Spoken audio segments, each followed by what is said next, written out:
For over a century, Portugal built the largest commercial empire in the world, controlling routes, ports, spices, and the sugar that sweetened Europe. But, ironically, it was this very system that allowed the rise of the country that almost destroyed the entire Portuguese empire.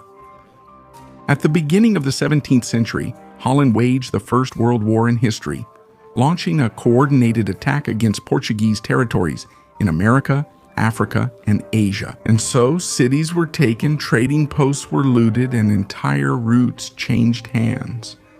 This quickly raises questions like, did the Portuguese Empire's growth fund Holland's economic expansion? Who was behind the struggle between the Dutch and the Portuguese? And which places did the Dutch take?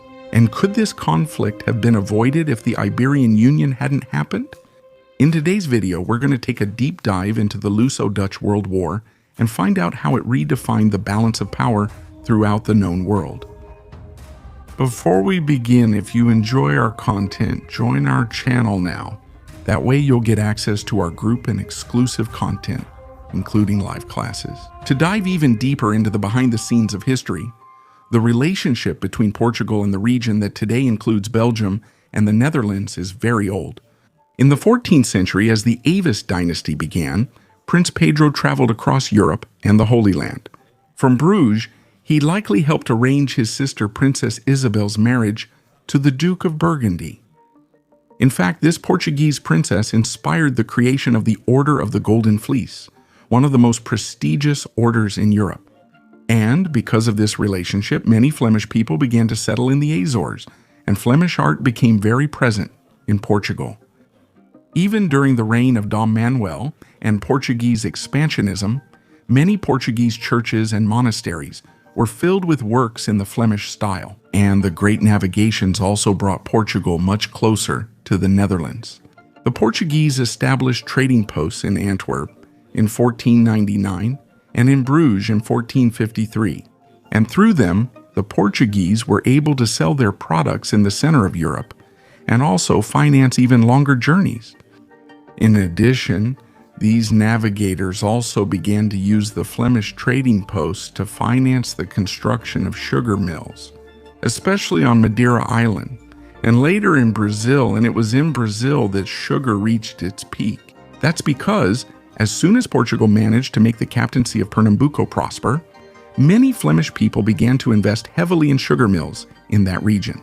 So the production kept increasing, reaching historic records, and being sold more and more in Europe.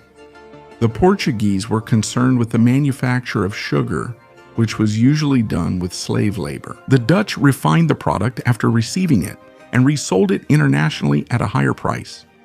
And the Portuguese, not worrying about refining, were able to further systematize the labor and produce increasingly larger quantities of sugar. But all this dynamic would change with the fall of a Portuguese king. In 1578, the young king of Portugal, Dom Sebastião, at just 24 years old, he decided, even though he was unmarried and had no children, to undertake a crusade in North Africa and disappeared in the Moroccan desert. Portugal's throne passed to his uncle, the elderly Cardinal Dom Henrique, who died soon after with no heir. And so the throne was disputed by two claimants, the King of Castile, Felipe II king of the greatest superpower of the time. Though Dom Antonio was proclaimed king, many in Lisbon still backed the Castilian king, and shortly after, his troops succumbed at the Battle of Alcantara, forcing the Prior of Crato to flee Portugal and seek refuge at the English court. And that's where part of the problem lies.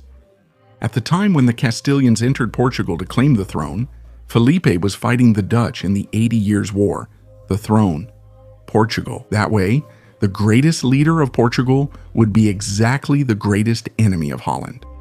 And this movement of Felipe's troops toward Portugal weakened the Spanish positions in Holland.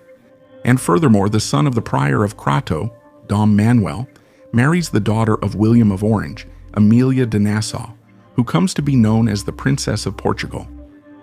Thus, the Dutch have the perfect storm to turn against Portugal, since the country is managed by their greatest enemy. The King of Castile, the daughter of its leader, claims the throne as princess, and the Dutch, already having extensive business with Portuguese sugar and spices, have the opportunity to take over the entire market, not just the resale. And in addition, with the Portuguese Inquisition, many fleeing Jews took refuge in the Netherlands, including the family of the famous philosopher Baruch Spinoza. They were Jews who had fled Portugal, and some also benefited from this revenge against the Kingdom of Portugal. We have the famous case of Moses Corin Henriques, a Jew of Portuguese origin, who helped the Dutch attack Portuguese and Spanish ships. And it wouldn't take long for the Dutch to carry out their revenge against Portugal, starting precisely with piracy. In 1595, alongside the English, the Dutch committed the greatest theft in history, called the Sack of Recife. In this raid, Pernambuco lost everything from Indian spices to huge loads of sugar, which was sold at high prices in Europe. Pernambuco produced so much sugar. Even with frequent Portuguese ships, production couldn't be handled at that time. And the Dutch, realizing the Portuguese weaknesses, would soon attack the Lusitanian Empire all over the world. In Asia, the Dutch attacked the Moluccas Islands and in turn also ally with the Japanese to expel the Portuguese from Japan. The Dutch even helped arm the Japanese in their fights against the Jesuits and the converts to Christianity. In Ceylon, present-day Sri Lanka, they allied with the Raja to turn against the Portuguese in 1639 and expel them from the island for good. And in 1641, they also invaded Malacca, capturing this important Portuguese trading post. But the Dutch did not have only victories in their wars against the Portuguese. When the Dutch invaded Macau with a powerful fleet of 13 ships and more than 800 sailors against only 150 Portuguese defenders, they ended up being defeated. And while in the east the Dutch were very successful with their invasions, with the Portuguese managing to keep only Macau and India, in the Atlantic, the result was very different. In 1624, the Batavians captured the capital of Brazil, Salvador, which would later be recovered by the Portuguese and Spanish in the famous Jornada dos Vassalos in 1625. In turn, the Dutch also successfully invaded Pernambuco in 1630 and later Angola in 1641, with the intention not only of dominating the sugar trade, but also the transatlantic slave trade. Thus, the Dutch established a colony in northeastern Brazil, but the Portuguese, with a fleet from Rio de Janeiro, reconquered Angola in 1648. And finally, when the Portuguese crown was already making preparations to recognize Dutch rule in the northeast, the people of Pernambuco, acting independently from the Portuguese crown, expelled the Dutch from Pernambuco in an effort that involved whites, blacks, and indigenous people, culminating in the epic Battle of Guararapes, where the three races that make up Brazil united against the Dutch invader. In this way, since the reconquest of Pernambuco, also known as the War of Divine Light, was carried out completely apart from royal orders, the Kingdom of Portugal had to pay heavy indemnities to achieve peace with the Netherlands, partly because of this unexpected reconquest, fought by the inhabitants of the territory themselves. And all of this leads to a very interesting outcome in this dispute. According to the English historian Charles Boxer, the final result of the Luso-Dutch conflict was balanced: a Dutch victory in Asia, a tie in West Africa, and a decisive victory for the Portuguese in Brazil. The war with the Dutch caused the Portuguese to lose many territories and influence, especially in the east.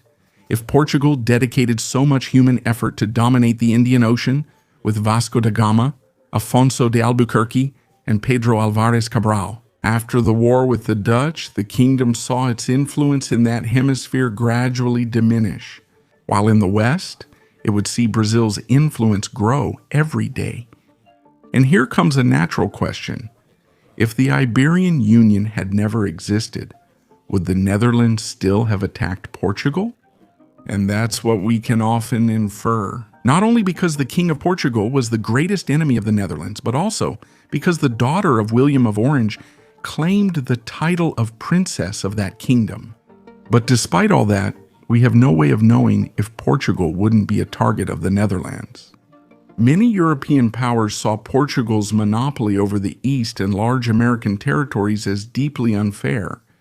And this is reflected even in France itself, invading Brazil several times, including Spain, which was ruled by the greatest enemy of the Dutch, and also the main target of the Dutch, which was only the Portuguese Empire. If the problem was the monarch, Holland would have tried to conquer Spanish America.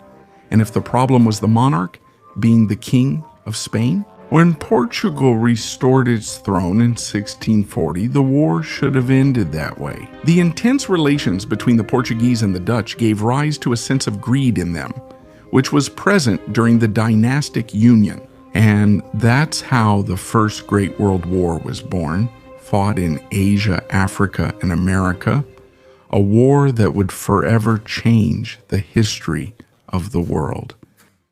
Did you know about the Dutch-Portuguese rivalry? What surprised you most? So go ahead and leave your comment right now to support our work and take the opportunity to become a member of the channel right now. That way, you'll be able to dive deeper and get to know the passionate Chow even more.